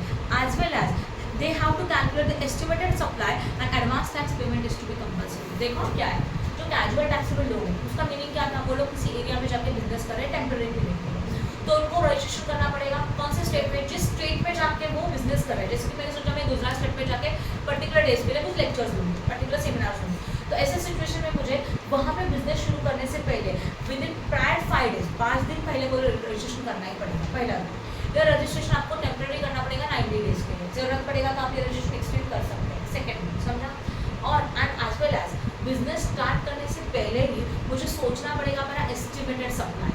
एस्टिमेटेड सप्लाई मतलब जो सप्लाई हम लोगों ने किया उसका वैल्यू मुझे सोचना पड़ेगा कि क्या हो सकता है हमारा सप्लाई, एंड जो सप्लाई हम लोगों ने सोचा है ना उसके ऊपर हम लोगों को एडवांस टैक्स पेमेंट भी करना पड़ेगा। तो मतलब बिजनेस करने से पहले टैक्सेस भरना। समझ में आ रहा है? क्लियर हो गया? तो this is a rule for the casual taxable person as well as what? NRI। समझ में आया जो मैंने बताया? तो रूल क्या था देखो, वेयर एंड बाय व्हेन, कहाँ पे और कब अप्लाई करने का है, कहाँ पे करने का है? जिस स्टेट में आप डील करते हो, जिस स्टेट में आप सप्लाई करते हो, नॉर्मली वहीं पे रजिस्ट्रेशन होना चाहिए पहला दिन, बराबर है? ये दिन we are liable for registration, वहाँ से लेके 30 दिन के अंदर हम लोग रजिस्ट्रेशन कर सकते हैं, ये नॉर्मल पर्सन के, राइट है? बट अगर कुछ लोग कैजुअल टैक्सेबल पर्सन है, NRIs है, उनके लिए बिजनेस स्टार्ट करने से प्रायर 5 days के लिए पहले रजिस्ट्रेशन करना पड़ेगा। फर्स्ट रूल, रजिस्ट्रेशन करेंगे टेम्पररी 90 days के लिए। सेकेंड रूल, और रजिस्ट्रेशन करने के बाद हम लोगों को एस्टिमेटेड सप्लाई भी सोचना है और उसके ऊपर एडवांस टैक्स पेमेंट भी करना है। This is rule applicable for the what? Casual taxable person as well as NRI।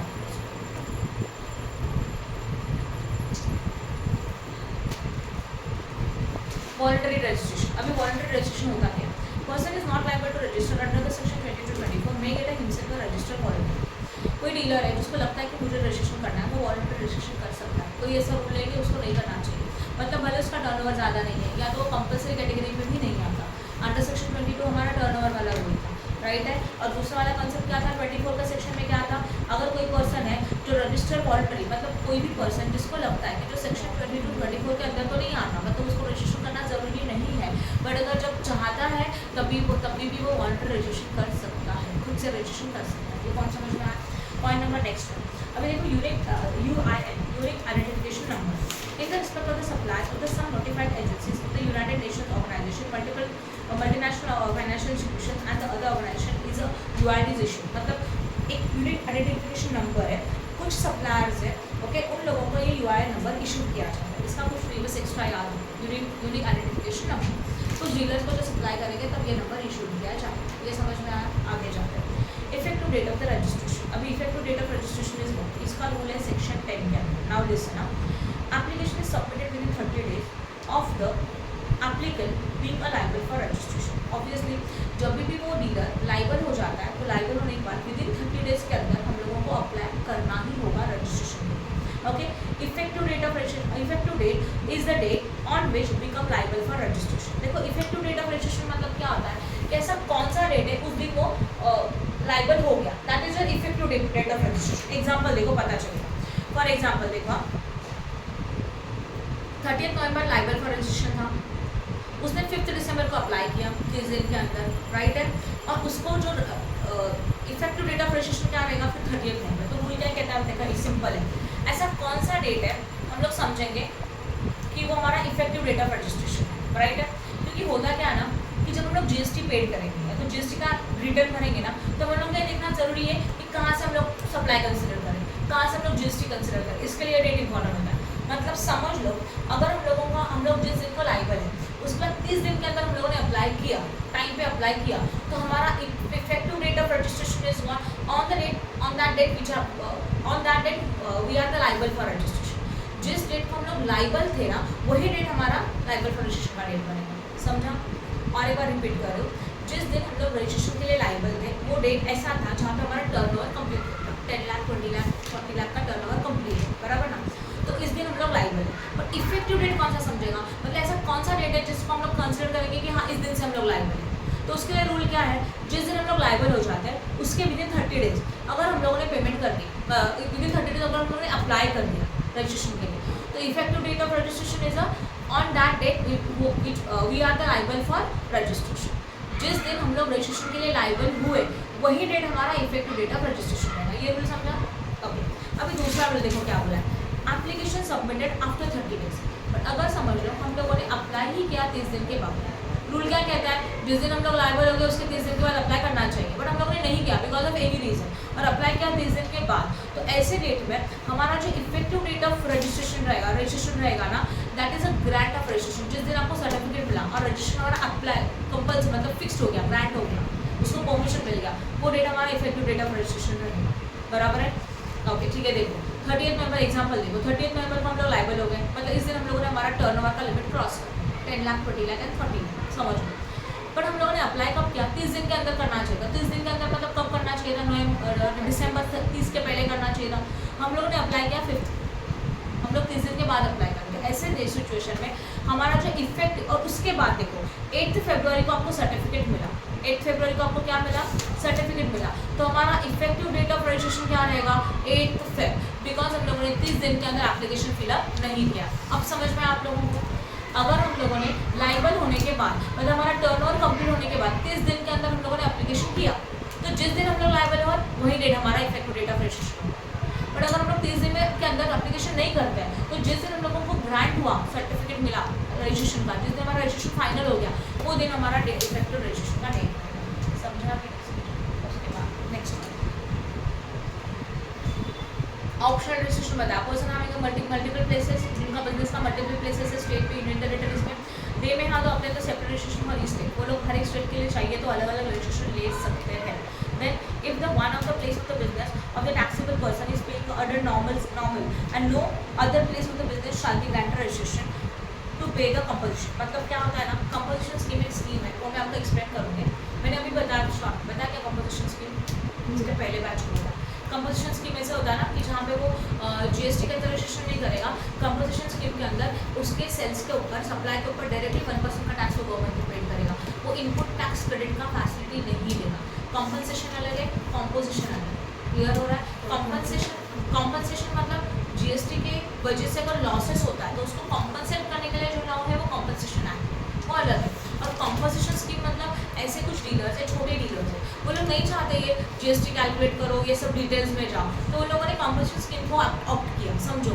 तो इसका मतलब क्या, वो जितना सप्लाई करेंगे उसके ऊपर सीधा 1% का टैक्स गवर्नमेंट को पेड करेंगे, खत्म, बराबर ना? क्लियर हो रहा है? उसको बोलते हैं कंपोजिशन। मतलब कोई डीलर अगर एक स्टेट से नॉर्मल डीलर का काम कर रहा है, वो दूसरे स्टेट में कंपोजिशन स्कीम के अंदर नहीं आ सकता। एक तो उसको नॉर्मल डीलर का काम करना चाहिए, या तो उसको कंपोजिशन स्कीम के अंदर आना चाहिए, दोनों में से एक। समझा अच्छी तरह से? क्लियर हो रहा है? तो एक रूल था और कुछ नहीं। अब यहाँ suo motto registration by the proper officer. अब ये क्या होता है देखो, फिर अगर समझ लो कोई प्रॉपर ऑफिसर ने प्रॉपर सर्वे किया, इंक्वायरी किया, इंस्पेक्शन किया, राइट है, under the act, then proper officer find that the person liable to register under the act and has failed to apply such registration, then such officer may register the said person on the temporary basis and issue an order of the prescribed form. अब इस सो मोटो registration होता क्या, we can say that it is a compulsory registration। मतलब समझे होता क्या, जब जैसे कोई डीलर्स है, ये जो गवर्नमेंट ऑफिसर्स है ना, वो इंक्वायरीज करते रहते हैं, देखते रहते हैं कि किसका रजिस्ट्रेशन हुआ है, किसका नहीं है, किसका डीलिंग कितना है, उनका चलता रहता है, राइट ना? ओके, तो ऐसे सिचुएशन में इंक्वायरी में या तो सर्वे में उनको पता चला एक डीलर है, उसको रजिस्ट्रेशन करना चाहिए, उसका टर्नओवर ज़्यादा है और उसने अभी तक रजिस्ट्रेशन किया नहीं है, तो ऐसे सिचुएशन में क्योंकि रजिस्ट्रेशन करेगा तो गवर्नमेंट को क्या पे करना पड़ेगा, टैक्सेस, बराबर ना? तो गवर्नमेंट ऑफिसर्स या तो प्रॉपर ऑफिसर सर्वे करते रहते हैं, इंक्वायरी करते रहते हैं, और उनको रियलाइज़ हुआ पर्टिकुलर डीलर का रजिस्ट्रेशन होना चाहिए था, उसका टर्नओवर का लिमिट ज़्यादा है बट इसने अभी तक रजिस्ट्रेशन नहीं किया। ऐसे सिचुएशन में वो प्रॉपर ऑफिसर टेम्प्रेरी रजिस्ट्रेशन कर देता है, that is the suo motto registration. Clear? Temporary registration that by the proper officer. Clear हुआ? जब वो डीलर खुद नहीं करता तब। ओके, नेक्स्ट आता है स्पेशल टैक्स करना पड़ेगा। हाँ, स्पेशल इकोनॉमिक जोन है और जिनको रजिस्ट्रेशन कंपलसरी करना पड़ेगा, तो स्पेशल इकोनॉमिक जोन में आता है। एंड नाउ लास्ट पॉइंट बचा हुआ है, थोड़ा सा ज़्यादा नहीं है, मतलब 2-3 पेजेस में फटाफट हो जाएगा। शॉर्ट एक्सप्लेन करूँगी, ज़्यादा डिटेल्स में नहीं जाऊँगी। This is a what procedure of registration. आगे दिस इज अ पूरा का पूरा थ्योरेटिकल पार्ट। रजिस्ट्रेशन का प्रोसीजर क्या है? सबसे पहले क्या होता है ना, every person liable to get registered and person seeking a voluntary registration shall before applying for the registration and declare his permanent account number। मतलब जिसको भी रजिस्ट्रेशन चाहिए, जो 20 to 24 के अंदर लाइबल है, या तो जो पर्सन खुद से रजिस्ट्रेशन लेना चाहता है, सबसे पहले उसको पैन नंबर प्रोवाइड करना पड़ेगा, अपना मोबाइल नंबर, ईमेल एड्रेसेस, बराबर है स्टेट यूनिटी जिस स्टेट से वो है, ये सारी इन्फॉर्मेशन उसको GST रजिस्ट्रेशन 01 के फॉर्म में अप्लाई करना पड़ेगा। पहला पॉइंट समझ में आया? तो हम लोग रजिस्ट्रेशन कैसे करेंगे ये मैं आपको बताऊँ।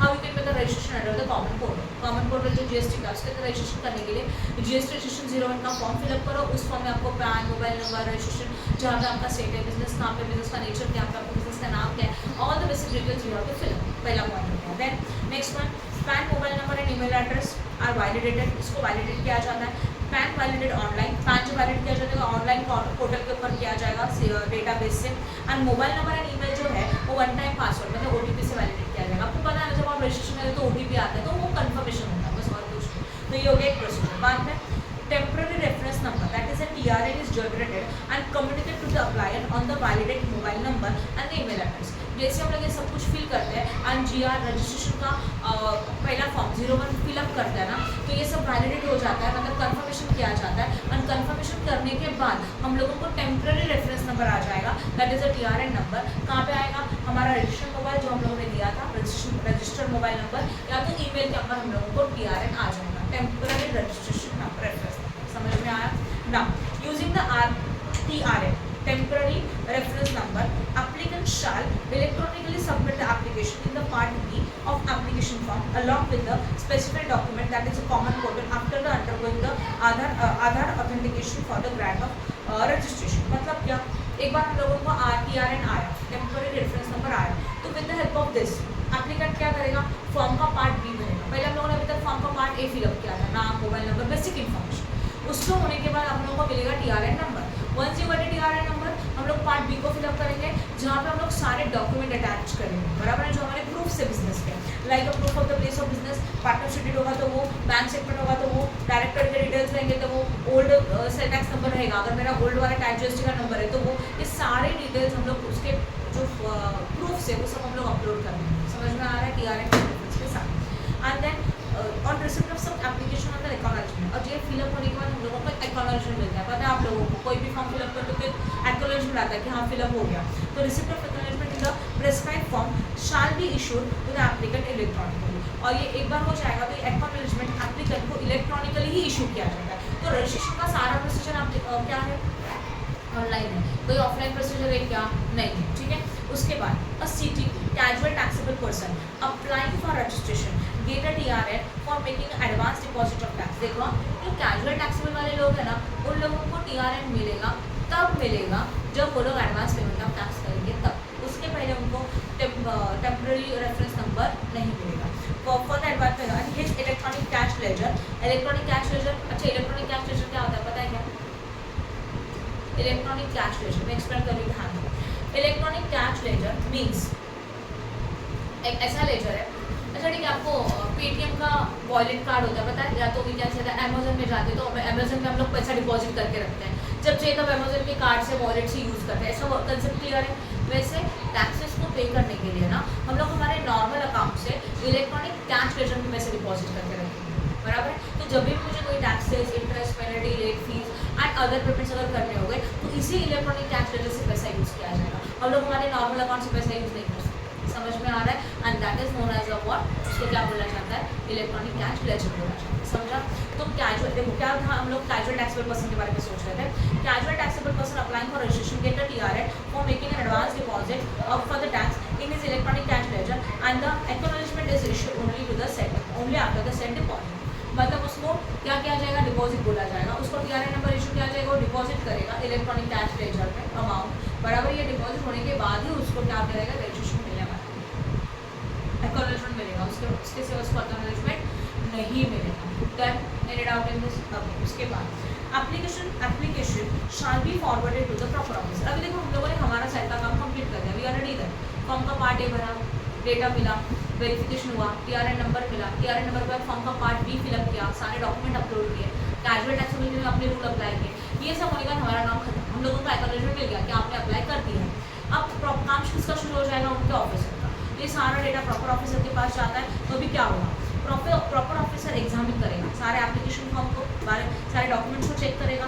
If same are found in order, सारे प्रॉपर है, सब रूल के हिसाब से है, तो अगर एस है तो within 3 working days from the date of submission of the application proper officer will grant registration. आपको समझा क्या बोला मैंने?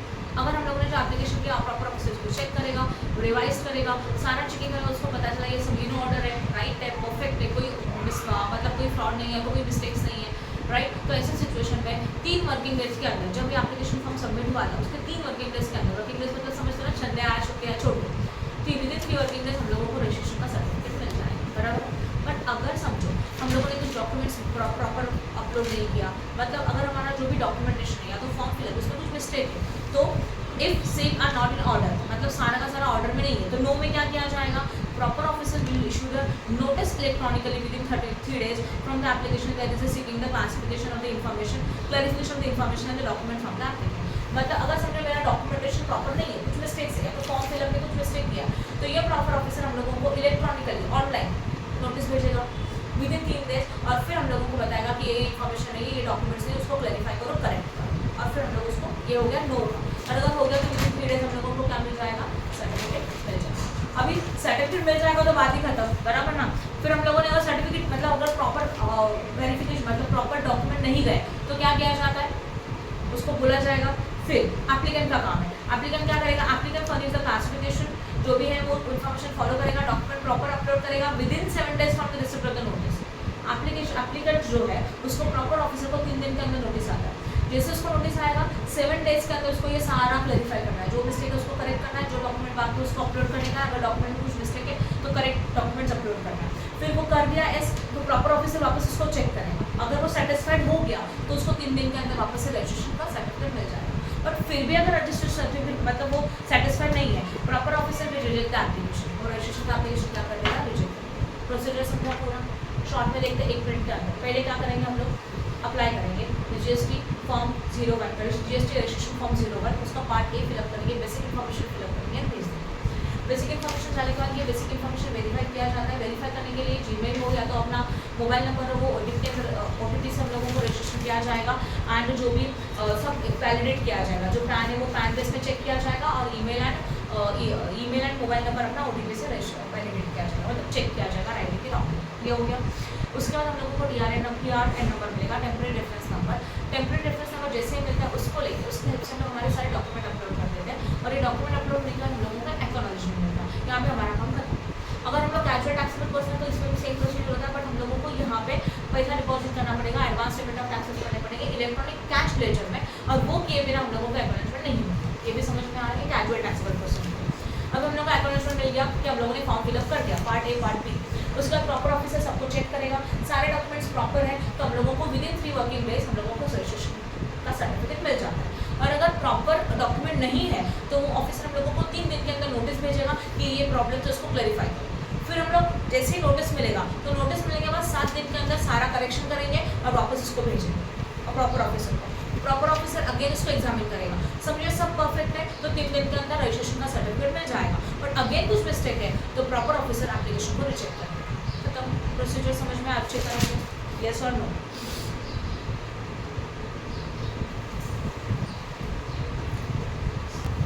देखो जो एप्लीकेंट है उसके हिसाब से पूरा प्रोसीजर देख के होगा, बट ये भी हो सकता है कि हम लोगों ने सारा डेटा अपलोड किया और सामने वाले से प्रॉपर ऑफिसर ने रिप्लाई नहीं किया, तो क्या उसके स्पेशल बात है। देखो स्पेशल नोट में proper officer fail to take any action, मतलब हम लोग सब टाइम पे कर रहे हैं, बट 3 दिन के अंदर, कितना वर्किंग डेज था, 3 दिन, तो within 3 days working days from the date of the submission of the application और within the 7th working days from the date of the receipt of the clarifications and information of the document furnished by the applicant, the application of registration shall be deemed to have to be approved। मतलब समझो हम लोगों ने सब time पे submit किया, पर सामने वाले ऑफिसर ने अगर मुझे टाइम पे रिप्लाई नहीं दिया विदिन 3 days तो विदिन 7 वर्किंग डेज, तो ऐसे सिचुएशन में लोग एज्यूम करेंगे हमारा रजिस्ट्रेशन हो चुका है, हम लोग एज्यूम कर लेंगे और उनको हम लोगों को रजिस्ट्रेशन का सर्टिफिकेट देना पड़ेगा। ये समझ में आया?